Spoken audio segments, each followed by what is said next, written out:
Welcome back, everyone. Today, we are elevating our perspective to the very top of the risk management hierarchy, Tier 1, the organization view. As we have discussed, Tier 1 is where the risk frame is established, providing the strategic context for every subsequent security decision made throughout the enterprise. This isn't just a technical checkbox. It is the engine of governance that ensures the survival and success of the organization's mission. At this level, our primary focus is governance. In the context of NIST 839, governance refers to the set of responsibilities and practices exercised by the highest levels of leadership, the head of a federal agency or a corporate board of directors. The express goal here is to provide strategic direction, ensure that mission and business objectives are achieved, and verify that risks are managed appropriately while resources are used responsibly.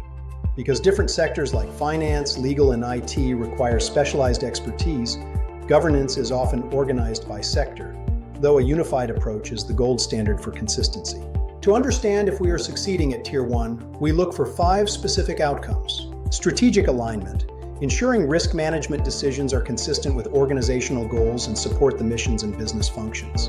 Risk management execution, carrying out the actual processes to frame, assess, respond to, and monitor risk to operations, assets, and individuals. Resource management, ensuring the effective and efficient allocation of risk management resources. Performance measurement, using metrics to monitor and report risk management outcomes, ensuring goals are met.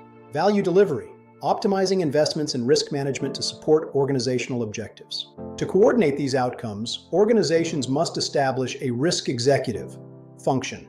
I want to emphasize that this is a functional role, not necessarily a single individual. It could be a risk board, an executive steering committee, or a chief risk officer, supported by an expert staff.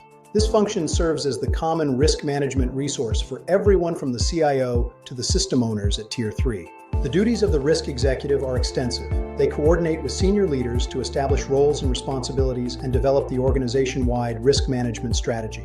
They manage threat and vulnerability information and establish forums to consider aggregated risk, that is, the total risk profile of the organization when all individual systems are added together.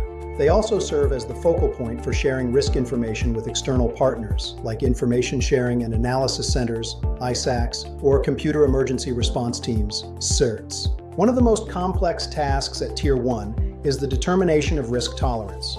This is the level of risk or degree of uncertainty that an organization is willing to accept in pursuit of its strategic goals.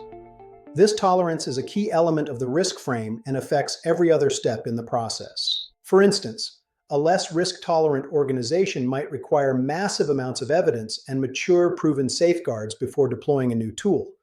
In contrast, a more risk-tolerant organization might focus on near-term mission efficiencies, accepting more uncertainty to avoid falling behind technologically. There is no universal correct level of tolerance. It is deeply indicative of organizational culture.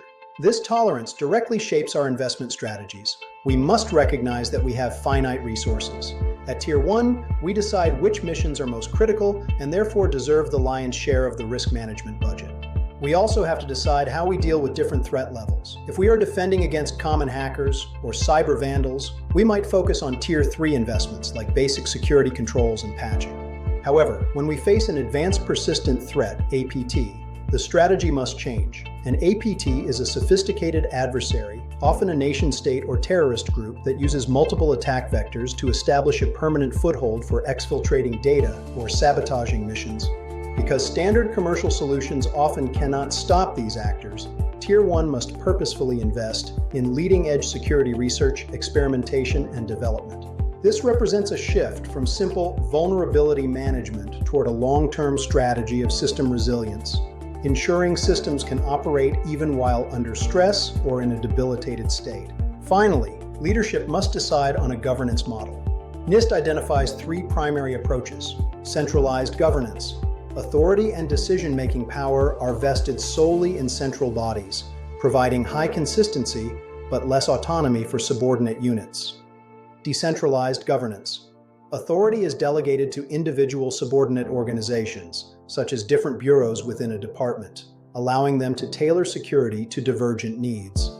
Hybrid governance. Authority is shared, where a central body manages organization-wide risks, like shared infrastructure, while subordinate units handle risks specific to their unique mission environments. To conclude this part of the lecture, remember that Tier 1 is fundamentally about accountability.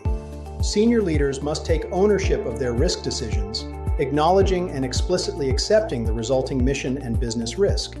Without this top-level commitment, risk management is just a technical exercise that will inevitably fail when the mission faces real-world pressure.